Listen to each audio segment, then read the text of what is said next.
Morning, everyone. It's Gary here with your Blue Nose Bulletin for Friday, the 20th of December 2024, here on the Fourth Official on YouTube. And a very warm welcome to you on this Friday morning. Now, anyone that's been on the channel this week will have seen a couple of videos in response to the fallout from the League Cup final at the weekend. And yesterday, I produced a video with a response back to SFA Chief Executive Ian Maxwell with regards to his flippant comments regarding the non-awarding of a penalty in Sunday's final. And I think it's fair to say that video has gone down quite well and ruffled a few feathers out there. So thank you to everyone that's watched it.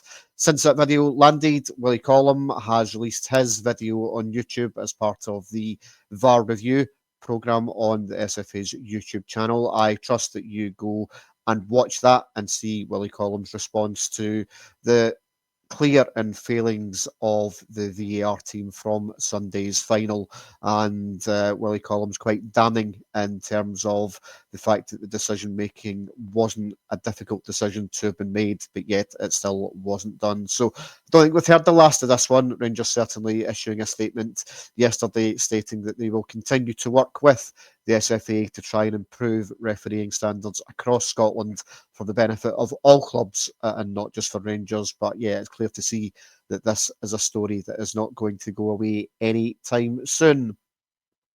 In terms of with the January transfer window close to reopening in a couple of weeks' time, transfer stories are starting to emerge in and around the press. And one story that's been doing the rounds this week is some interest in Rangers striker Hamza Igamane from the English Premiership. Now, Everton have been accredited with an interest in the young Moroccan striker who's very much hit the ground running over the course of the last couple of months at Ibrox. And if it's to be believed, alongside another couple of English Premiership teams, Bournemouth and West Ham, Everton are looking at the young Moroccan striker as a potential target, if not for the January window, certainly for next summer.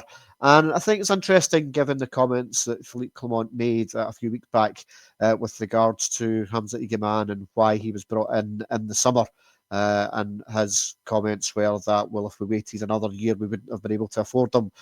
So certainly, Yaman is a player who certainly Rangers will be looking to make a fairly decent profit on as and when the time comes to move them on, and certainly be one of the first kind of pillars of the Niels Coppin player trading model. Certainly someone that I think Rangers will be looking at in terms of trying to get a transfer for. But I would be surprised if it happens in January. And sources close to us here at the Fourth Official stating that if Rangers are going to be losing a striker in January, it may well be Cyril Dessers that is a striker that is more expendable during the January window. You may well have seen reports during the week linking Cyril Dessers with a move to Ligue 1 in France with St Etienne accredited with an interest in the Nigerian striker.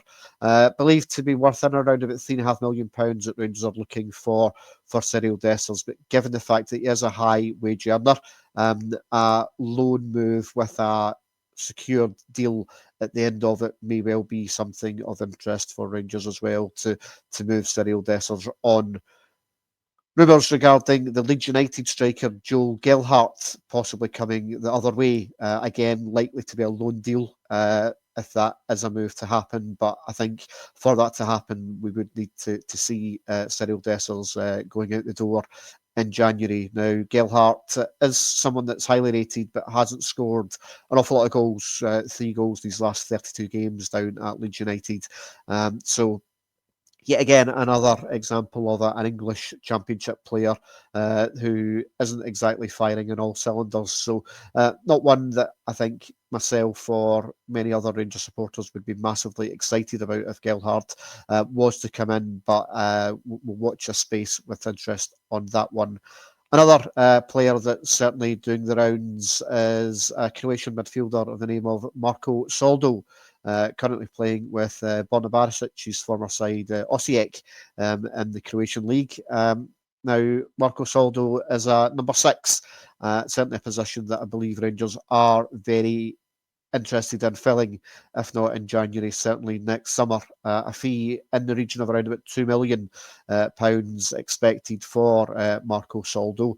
And he's a player that certainly Rangers have been accredited and interested in. So we'll watch and see if anything happens on that one. Certainly Borna Barisic has been in the player's ear, recommending a move to Rangers for him. And he does certainly fit the mould in terms of a kind of player with a potential high ceiling that we are looking at players in that sort of market. So wouldn't be a surprise to see that deal done. Whether or not that's done in January or not certainly remains to be seen. Another player who we maybe will see at very close quarters this weekend is the Dundee midfielder Lyle Cameron. Now, as you all know, Lyle Cameron is out of contract at the end of the season, and he's a player that certainly Rangers are interested in and have been all season. And there may well be an option to do a deal with Dundee during the January window to look at maybe bringing in Lyle Cameron. Certainly someone who's homegrown, and Rangers did look to try and get the deal done at the tail end of the August window. However, with Luke McCowan also moving out from Dundee, he went to Celtic. They weren't keen to lose their two main kind of creative sparks in the midfield area during the same window, with very little time to replace them. There was talk of Alec Lowry going the other way in August. So potentially that could be a deal that gets reignited during the January window. Certainly, Alec Lowry is a player who doesn't appear to have any sort of long-term future at Rangers. So interested to see if that one gets done. Certainly, Cameron fits that homegrown model as well as with Connor Barron. So would seem to be a bit of a no-brainer for me to go out and get that deal done if we can. And certainly we'll see him this weekend as Dundee come to Ibrox in the 125 years of Ibrox anniversary game. And the team, it's been announced, will wear that special 125 years Ibrox anniversary strip during the game at Ibrox on Saturday. In terms of one other piece of transfer news that you'll have seen noted this week, that given the injuries to John Souttar and to Naraisho Kashanviro, certainly Rangers looking at defensive options. One player who has been linked with a potential return back to Ibrox is Everton defender Nathan Patterson, who's not had a great deal of game time down at Everton through various injuries over the course of the last season or so. Would be a loan deal if that was to happen or not, but my sources are telling me that Rangers are much more likely to look for a centre defensive option during the January window as opposed to another right back, given obviously we've got James Tavernier there and also Dujon Sterling. So centre back, I think, is the main area of interest for Rangers during the January window. But as always, here on the Fourth Official, we will keep you up to date with all the transfer stories in and out of Rangers. I think it will be a fairly busy January as Niels Coppin and Philippe Clement look to try and further do a bit of business in and out of the club. We'll keep you updated with everything that's happening. Big thank you for you all for watching. I hope you have a lovely weekend. I'll speak to you soon. Goodbye.